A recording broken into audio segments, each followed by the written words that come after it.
Hello from jolly England. Here I am.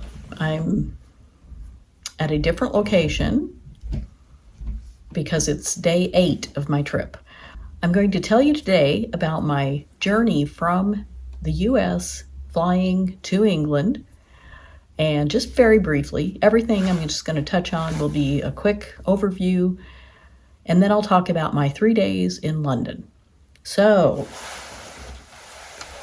getting to England from the US, I flew to Denver, then from Denver to Chicago, Chicago to London. And London, that flight was 8 hours and 5 minutes, thereabouts. It was exhausting, but it was a fairly empty flight. Here are a few pictures of me when I started out, halfway through the travel, and then on the plane coming to England.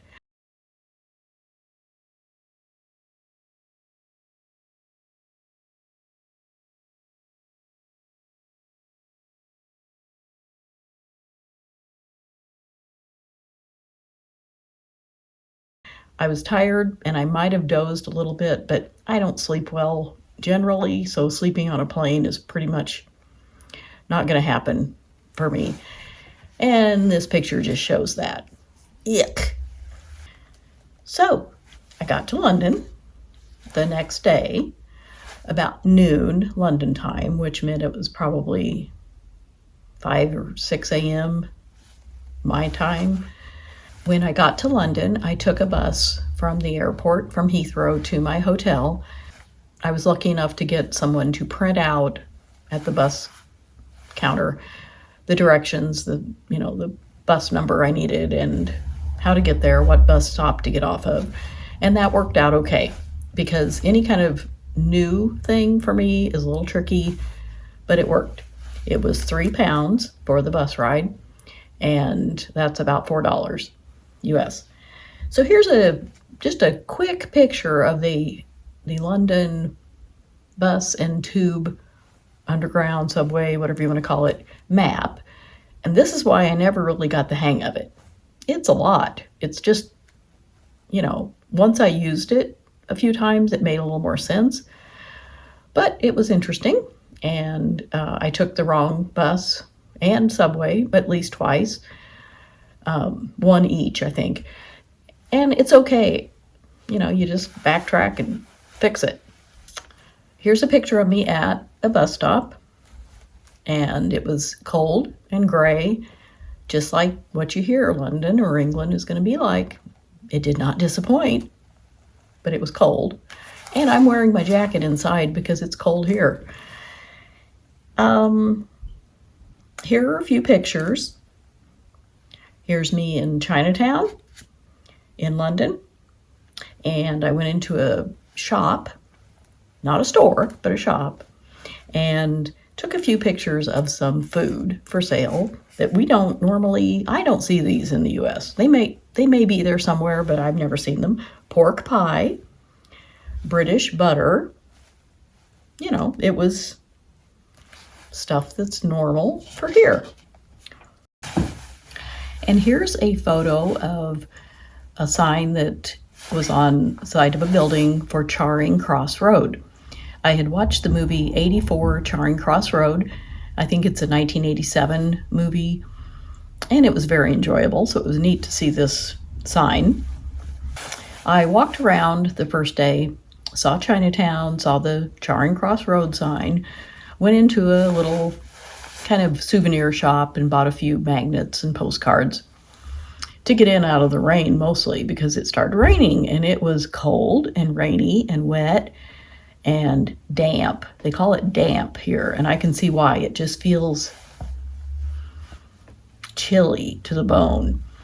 So I went inside to get out of the rain, and in one shop there was a heater, and I just stood right in that spot to get warmed up. It was lovely. But then I ventured back outside and walked around. I found the theater district, the West End, and I saw quite a few theaters. And here's one for Agatha Christie's The Mousetrap play that was, and another theater I saw was for Benjamin Button, the musical or play, I'm not sure which. I did go see Kyoto. I didn't get any pictures of that theater because it was raining, and that's mainly why I went. I wanted to get in out of the rain, and I thought, okay, I'll go see a matinee. It was a Thursday, and they do matinees on Thursdays and Saturdays. So it was, let's just say, intense, very intense about the climate change conference through the years. And the last one was in Kyoto, the name of the play that they covered. And it was really something. Kind of depressing, but it was good. And then there was the Harry Potter building shown here. Here's one of the iconic red telephone boxes.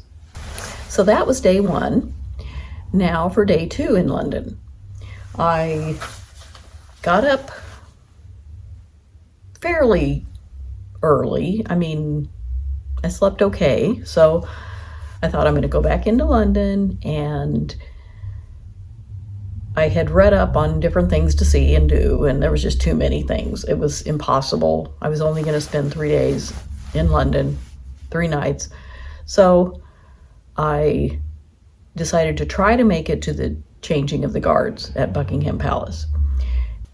I figured out how to do that. I had to take a bus to a bus station, then get on a subway, tube, underground, whatever you want to call it, and rode that to whichever stop, I don't remember now. And I walked to the Buckingham Palace area, which was packed with people. Let me just say, London is packed with people at all times. It was a lot. It was too many people for me. It was, you go to see something and what you see is people. But here are a few pictures. Here I am at the gate that I had to walk around. It wasn't open, but it's beautiful. It's all ornate gold. And here is a video of some of the parade or pageantry. I don't know for sure what was happening. I'll probably look this up when I get home. But they were horses being ridden by the decked out British people. I don't know who they were. Maybe the guards. I don't know.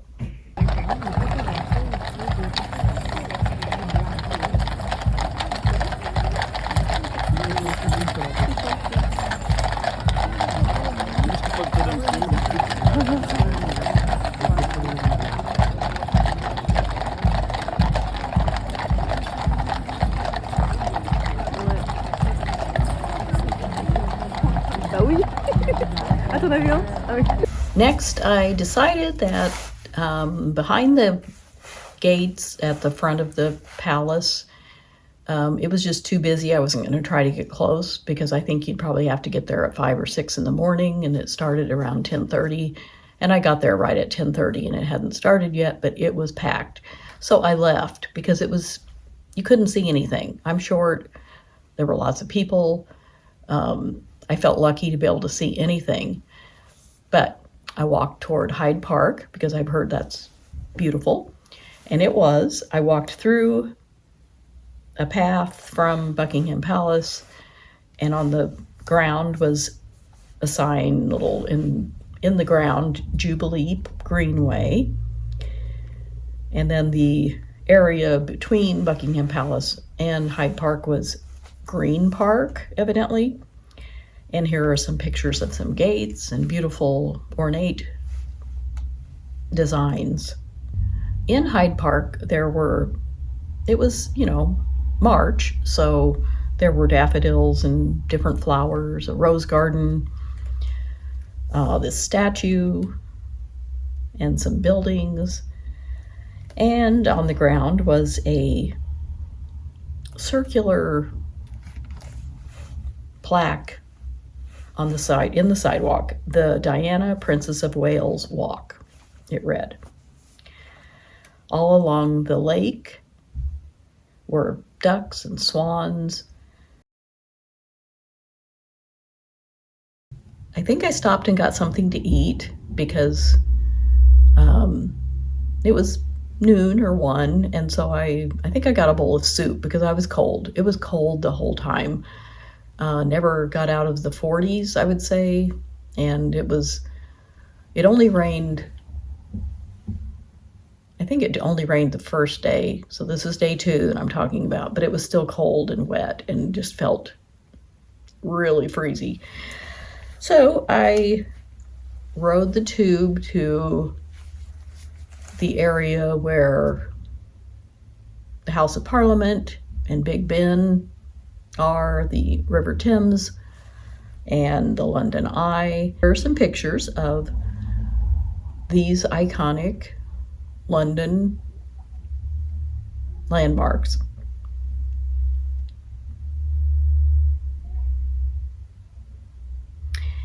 And there was I had to use the restroom, and so I asked, and they said there's one right over here. So I went, and it had this sign above it. I thought it was great. And guess what? I had to pay to use the toilet there. It was 50 pence, half a pound, which is probably about 60 cents US.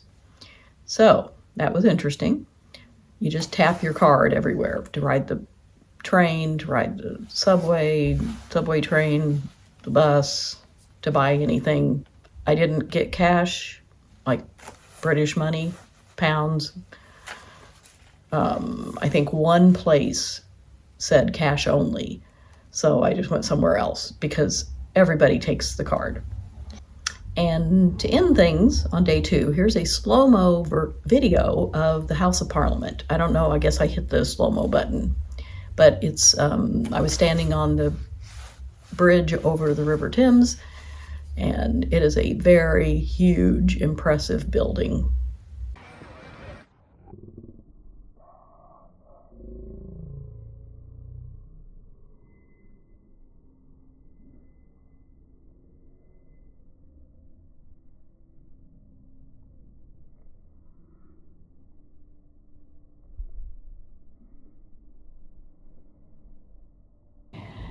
Good morning from London. I'm in my hotel room on day 3 of my trip, and I know I look like, but travel is exhausting. So I just wanted to make a very short video to include in another one about jet lag. It's certainly a real thing. It's about, 6 or 7 hours difference from where I live in the southwest of the US to London, England, and it's an adjustment. I have had decent enough sleep. I can't really complain, but I finally last night got on London or England time for sleeping. I went to bed about midnight and woke up this morning about 7:30. So that's good. I was having trouble the night before. I was up till 3. I was tired, but I wasn't sleepy. And then I got up around 8. So 5 hours. That's kind of normal for me, sometimes even at home. So I figured that's okay. I have to adjust. But adjusting to the time difference, the whole, traveling through time, through all those time zones, it's hard on my body. I don't know about you. Do you have trouble with jet lag when you travel? Probably 20, 25 years ago, I flew to China. That was really hard.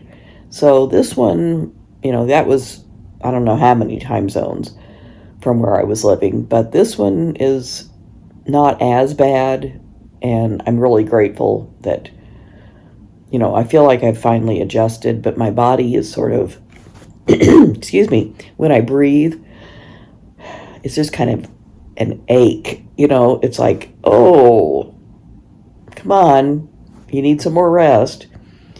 But I'm not sick or anything. It's just my body's telling me, you're still adjusting. Get some more rest. And I plan to do that. I'm moving out of this hotel tonight, this morning, and heading up to a new location, not too far from London, but I'll talk about that later in another video. Just wanted to say hi and see, wanted to show you how, what jet lag looks like on an old lady from the US in England. This is it. Sorry. Okay. Talk to you later.